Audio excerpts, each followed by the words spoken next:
التحقيق مع دركية ظهرت في شريط على من التح...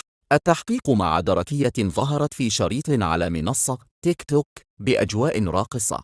استدعت القيادة الجهوية للدرك الملكي بمدينة سطات دركية ظهرت على شريط التواصل الاجتماعي تيك توك بالزي الرسمي في حركات مرافقة للموسيق، وأيضا على مقاربة من سيارة الخدمة.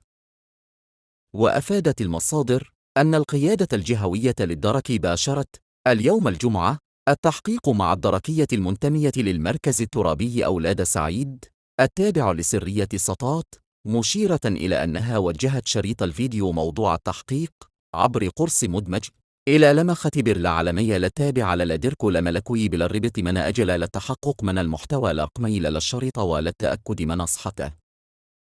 ونشرت الدركية الشابة شريط فيديو قصير على موقع التواصل الاجتماعي تيك توك يتضمن وصلتين، إحداهما داخل مكان مغلق يرجح أنه مقر المركز الترابي، تتمايل فيه على وقع موسيقى الراي وهي بالزي الرسمي، كما تضمنت الوصلة الثانية استعراض ظهورها قرب سيارة تابعة لخدمة لدرك في إحدى الأطرق العمومية.